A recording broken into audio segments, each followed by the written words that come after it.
En este vídeo vamos a ver cómo configurar el emulador WinLator para jugar juegos del sistema operativo Windows. Ya he hecho varios vídeos sobre cómo configurar este emulador, que es de los emuladores más fáciles de configurar y con buen rendimiento en teléfonos Android con procesador Qualcomm. Pero en esta ocasión quiero mostrar la configuración para procesadores MediaTek, que es el segundo tipo de procesadores que más se usan en teléfonos Android. La configuración de este vídeo también te puede servir para otros procesadores, por ejemplo si tienes un teléfono Samsung que suelen montar procesadores Exynos.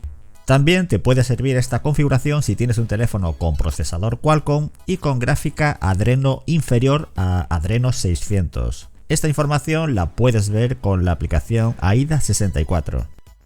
En mi caso, el único dispositivo que tengo con procesador MediaTek es esta tablet que tiene un MediaTek G99 y 12 GB de memoria RAM. Bueno, no está mal, aunque tampoco es un procesador gama alta, se le puede sacar provecho con algunos juegos.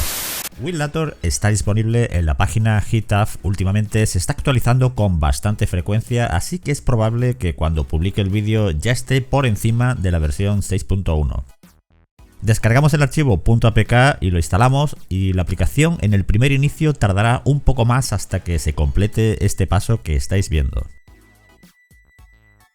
Pulsamos en el símbolo más y vamos a hacer una configuración básica para dispositivos MediaTek, Exynos o Snapdragon en versiones antiguas. La resolución la voy a dejar por defecto en 800x600. Si tienes un procesador MediaTek o Exynos, como no tienen gráfica Adreno, tenemos que seleccionar VIR GL Universal. Al poner esta opción, aquí abajo aparecen dos opciones.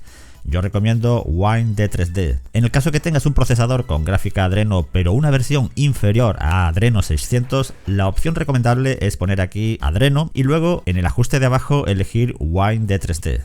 Si tienes Adreno superior a 600, elige sin dudarlo DXVK, que es la opción que mejor funciona, pero claro, siempre que tengas el procesador adecuado. Si quieres acceder a toda la unidad de almacenamiento, aquí en Drives añade una unidad con esta ruta, así podremos acceder a todo el almacenamiento del teléfono, no solo a la carpeta Downloads. Como siempre, recomiendo probar la configuración y en el caso que puedas jugar al juego que quieres jugar, vuelve aquí y en los ajustes avanzados y Box 86 es para juegos a 32 bits y Box 64 a 64 bits. Bueno, pues modifica este ajuste para ponerlo en modo performance, que mejora un poco la fluidez del juego. Tampoco esperéis gran cosa, pero puede mejorar algo. Una vez dentro del emulador lo ponemos en pantalla estirada si prefieres que no haya bandas negras a los lados. Y bueno, aquí tenemos el almacenamiento del teléfono, como ya comenté, acceso a todas las carpetas y desde la unidad D accedemos a la carpeta Downloads. Este emulador, si entramos en los ajustes de Wine, podemos ver que tiene las librerías necesarias para ejecutar los DirectX. Desde aquí podemos editar las librerías para que sean nativas de Windows. En principio, déjalo como está. No instales los DirectX por tu cuenta porque puede incluso empeorar la emulación.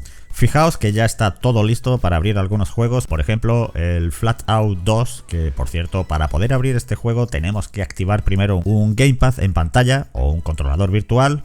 Ponemos una resolución que se adapte al tamaño de pantalla, 800x600.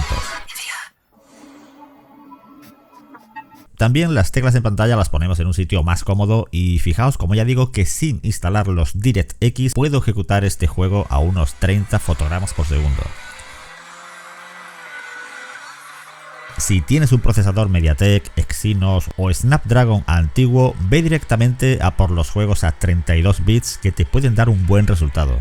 Los juegos a 64 bits, aunque tengas un MediaTek super gama alta, es probable que no puedas jugarlos por las limitaciones de la emulación al no poder usar los DirectX Vulkan, que de momento solo funcionan en procesadores Qualcomm de última generación. Como ya comenté en otros vídeos, el emulador tiene soporte nativo para Gamepad, Bluetooth o conectándolo por cable, y así tendrás menos retardo, menos input lag. Nos vemos en el próximo vídeo.